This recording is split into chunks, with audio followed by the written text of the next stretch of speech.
Well, I've been really busy here for the last couple of weeks, getting things ready, choosing bait sites, and tomorrow's the big day, opening day of bear baiting, and got a lot of stuff ready. I'm going to put out 14 baits with the help of my son Sterling, who will be going north of here to do some baits, and then I'll be doing some baits around here. I got a couple to the south, and then I'm going northeast.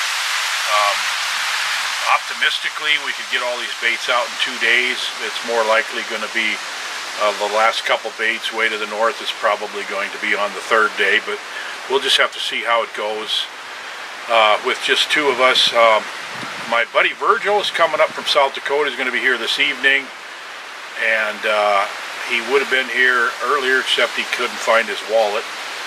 So he just texted me and said he found it, so he's running a little late.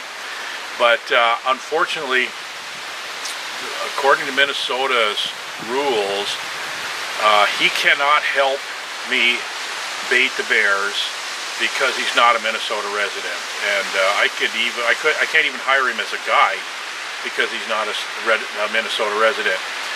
So really, you know, he's just coming along to hang around camp and probably help after the bears are down a little bit, clean up stuff and everything like that. But he can't actually do anything that would help people get their bears, or he's considered a guide, and you can't be a guide if you're not a Minnesota resident. So he's going to be behind the camera a lot, which will be nice because most of the time I'm just hauling the camera around on a tripod and setting it up over and over, and it just should be a lot more fun, and probably get a lot more good shots with Virgil running the camera. We have got trail mix and pastries are the primary baits that we're putting out, and we're going to put 2 buckets of pastries and 2 buckets of trail mix in each of these 30-gallon drums on the baits. And as time develops, we'll see how much more we have to put in.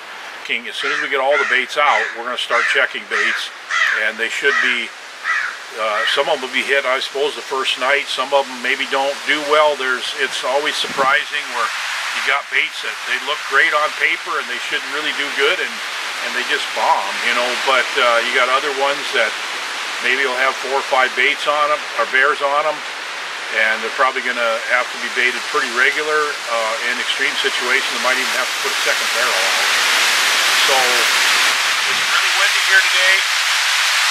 I hope it's not as windy tomorrow, because with the scent that we're putting on the baits, if it's really windy, it's hard for bears to determine the source of the scent and follow it to the bait. So I like a little wind, but not this much.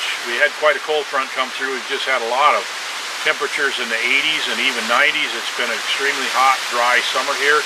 Acorns are falling. I got an oak tree right here in the yard, and acorns have been falling for the last week. They're kind of small, and there's not very many acorns. The raspberries were the same way, kind of small and not as many. So with a low amount of natural foods, I'm expecting this to be a pretty good year, and I'm pretty excited about it. So on the next video, hopefully we'll start showing you some trail camera photos, and you'll be seeing some nice bears and getting these baits out tomorrow. So it's pretty exciting to be able to do this.